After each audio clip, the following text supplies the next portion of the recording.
Hey everyone, it's good to be back with our weekly devotional after taking the last 2 weeks off.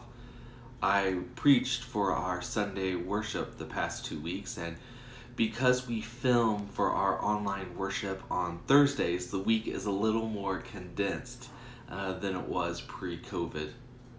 2 weeks ago, I spent my Saturday down at Canyon Camp, one of our 3 conference campgrounds.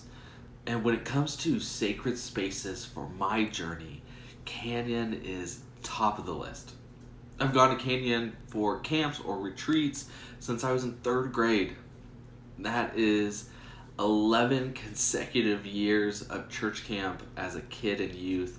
And then when I start counting times as an adult, the white hairs that have started popping up in my beard begin to make a little more sense.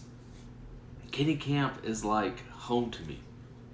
Sitting on the porch of the dean's cabin in a rocking chair is my happy place where I can rest and connect with God. Outside of the staff who work there year round and maybe Sam, I know the campgrounds better than most everyone else. Yet this time, this visit, the camp was different than before. During normal summer, Canyon would have had 6 to 8 weeks of camps, over 1,000 people walking amongst the camp. And this year that hasn't happened, and it shows. The grass was a thick, lush green color. The paths to and from the cross at the top of the canyon had already started to become overgrown. Even I felt lost a few times without the normal laid out paths before me. Looking over the camp from the cross, the camp just looked rested and revitalized. Now, letting the land rest isn't a new concept. In Leviticus 25, there is a clear principle laid down that farmland was to be rested every 7 years. This was both a practical and spiritual practice. On the practical side, rest helps the soil and land replenish its nutrients. Obviously, given a year to not harvesting would be scary. The people might ask, what if we didn't have enough? What if we run out? But this practice helped the Israelites focus on their need rather than their greed, an important lesson that when rest is sacrificed to the altar of greed and overproduction, everyone suffers, even the land. That's where the spiritual side of letting the land rest comes in. Resting the land was a reminder throughout the years that the people should set up their lifestyles in a way that cultivates a life of rest and simplicity. Letting the land rest every 7 years allowed the workers in the field the chance to work less and have time for activities like studying the faith. A 7-year cycle that includes rest helps us realize that the earth is not merely some resource to be used and abused.